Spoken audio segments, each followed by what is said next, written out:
Assalamualaikum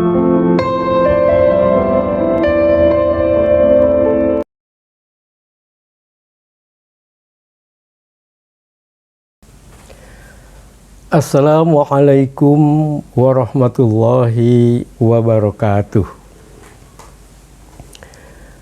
Pancasila dan Undang-Undang Dasar 1945 adalah hasil konsensus atau kesepakatan atau bahasa agama hasil ijma. Bahwa Pancasila dan Undang-Undang Dasar 1945 bersifat Islami, sejalan dan tidak bertentangan dengan Islam, antara lain dapat dilihat melalui perbandingan berikut. Di dalam Piagam Madinah, naskah Piagam Madinah diawali dengan Bismillahirrahmanirrahim, dengan nama Allah yang Maha Pengasih dan Maha Penyayang. Pada mukodimah atau pembukaan Undang-Undang Dasar 1945 disebutkan berkat rahmat Allah yang Maha Kuasa.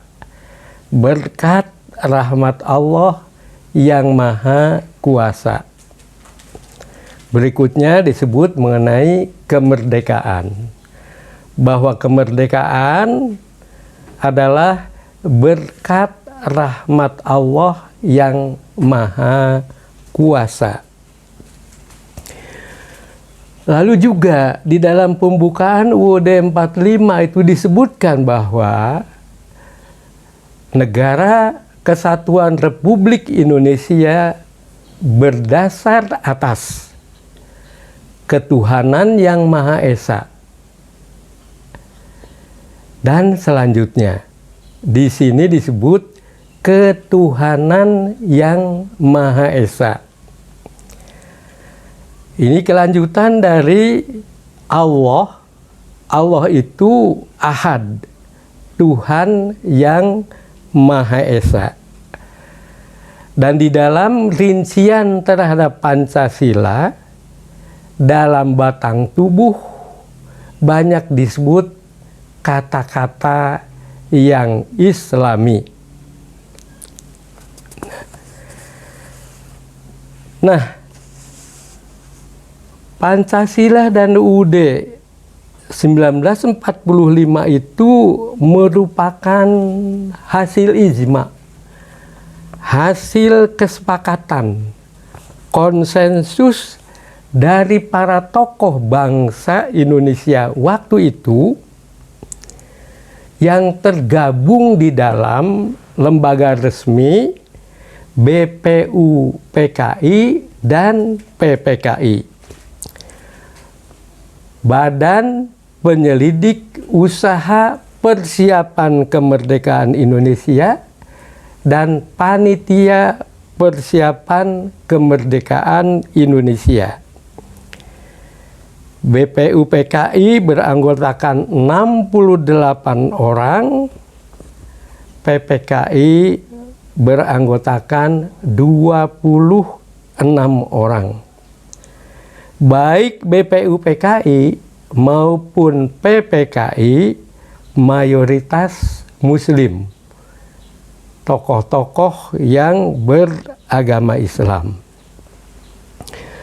Mereka katakanlah secara maraton membahas mengenai rancangan Undang-Undang Dasar. Kegiatannya tidak perorangan, tetapi melalui syuro, musyawarah. Jadi BPUPKI dan PPKI adalah lembaga musyawarah. Para anggotanya melakukan syuro atau musyawarah yang kemudian melahirkan suatu naskah Undang-Undang Dasar 1945 yang terdiri dari pembukaan dan batang tubuh.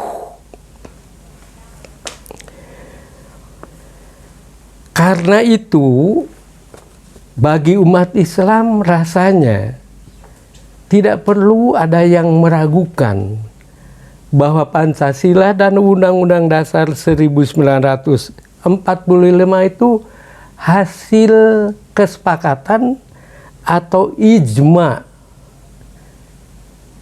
yang bulat di dalam lembaga yang ditunjuk untuk membuat Undang-Undang Dasar itu.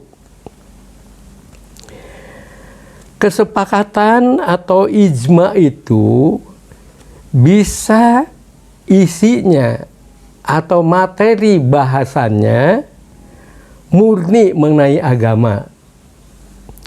Misalnya mengenai tata cara berkurban itu bagaimana, tata cara ibadah haji itu bagaimana. Ada perbedaan-perbedaan pendapat di sana-sini, tetapi kemudian ditarik kesimpulan, pendapat yang sama disatukan. Dan itu penyatuan atau kesatuan pendapat itu dinamakan ijma, kesepakatan dari para ulama. Kesepakatan para ulama di Indonesia dapat dilihat antara lain di dalam masalah rincian mengenai ekonomi syariah.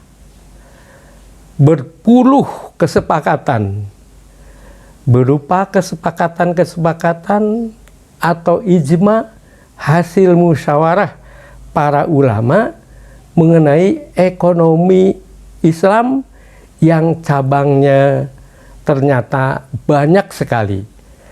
Memang jenis-jenis kegiatan ekonomi itu banyak sekali. Ekonomi syariah itu juga begitu. Prinsipnya yang ada di dalam ayat Quran atau hadis cukup pendek. Tetapi kalau diuraikan itu bisa panjang. Nah, inilah kerja ulama yang khusus membahas materi ajaran agama. Tetapi dalam kehidupan bermasyarakat, berbangsa, dan bernegara, itu yang terlibat banyak sekali.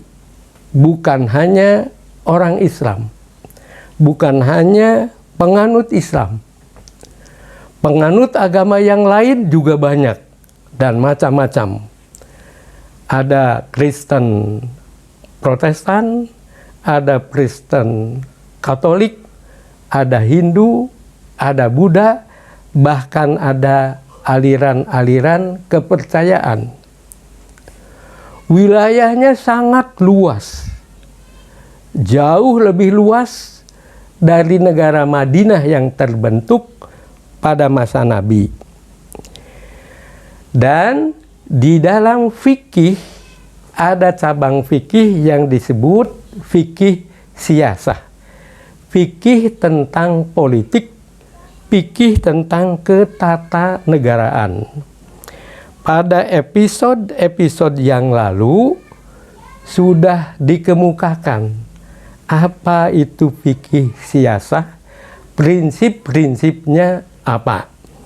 Di antara prinsip-prinsip yang ada yang dikupas dalam fikih siyasah atau fikih tentang ketatanegaraan adalah bahwa aturan apapun yang dibuat oleh manusia, oleh orang, oleh lembaga yang berwenang harus mencerminkan hubungan vertikal dengan Tuhan. Jadi ada hubungan peraturan yang dibuat dengan Tuhan, dan tentu saja yang harus lebih terurai adalah muamalah, hubungan antar manusia, yang cabang hubungan itu sangat banyak. tak terhitung jumlahnya. Wassalamualaikum warahmatullahi wabarakatuh.